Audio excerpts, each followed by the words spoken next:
Now let's take a trip to the UK, where PM Boris Johnson returns to work today after more than 3 weeks of battling COVID-19.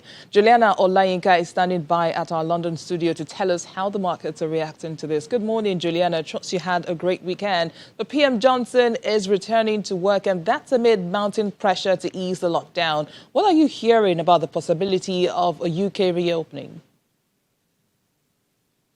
Good morning, Bissy. Well, we've actually heard from Prime Minister Boris Johnson. He just gave a speech outside number 10 Downing Street. As you say, this is 2 weeks after he left hospital after suffering himself with coronavirus. I think it's worth pointing out that he is the most prominent political position in the West to have suffered. He had a pretty close stroke with deaths, but he has survived, and he has given, I would say, quite a warlike, resounding speech. Anybody who watches Boris Johnson carefully knows that one of his charms is the way he can whip up a crowd and speak with rhetoric, very much back to the Churchill era. Churchill's one of his most prominent figures that he follows. But anyway, yes, he did speak. He said he thanked the NHS again. He also thanked Britons for sticking with this lockdown whilst he was away. One of the biggest criticisms that the government has faced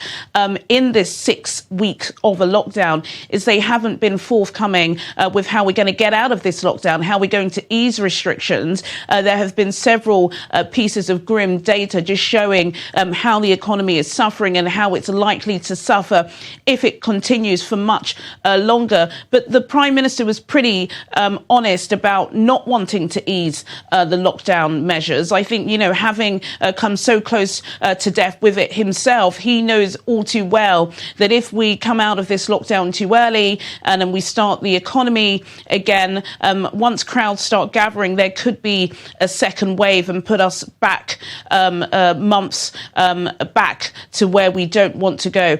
So what he did say is that we will be having further information from the government over the next couple of days. They aim to be a lot more transparent about where we're going, and they need to be, because quite frankly, I think that a lot of Britons are starting to take measures into their own hands. Most people are still adhering to the measures, but there are a lot more people on the streets, a lot more people are hanging around in the parks, and I think people are starting to get fed up with it, especially as we're seeing our continental neighbours such as Germany, Italy, Spain and even France starting to ease down those lockdowns. But next week, after the 3-week review, we'll just know what the future of Britain will look like over the next couple of weeks. Well, while the Prime Minister has, of course, expressed his worries about reopening quickly, high street shops are preparing to reopen soon, and British Retail Consortium has issued an advice to traders over the easing. Is there any idea what the details of the guidelines are?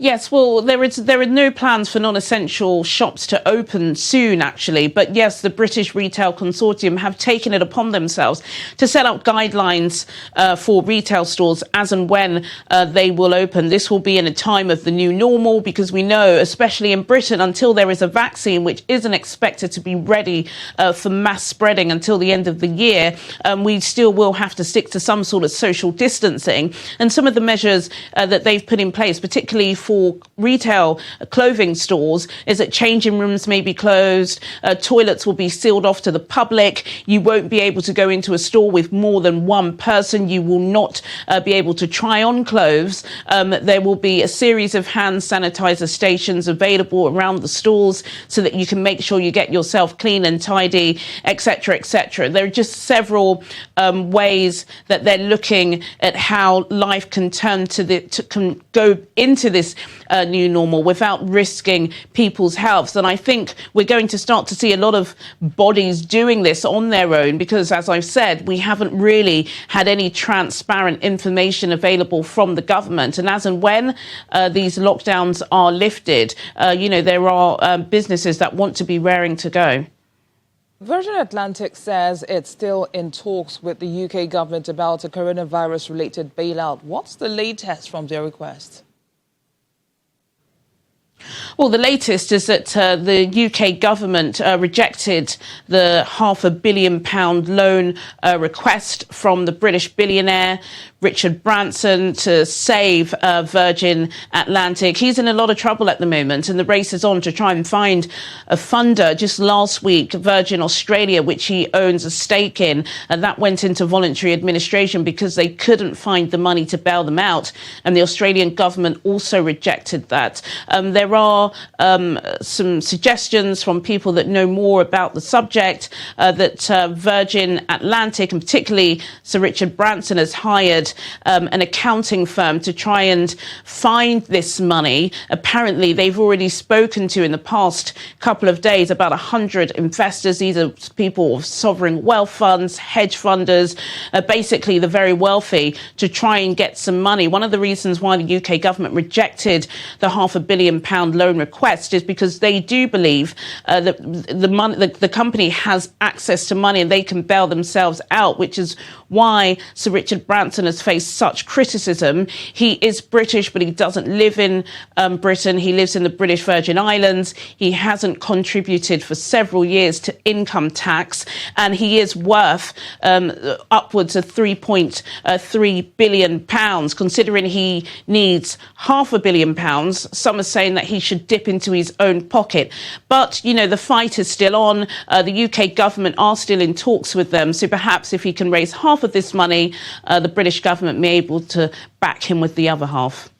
We'll see where the talks will lead to. Thanks, Juliana, and we'll see you again at 1:30.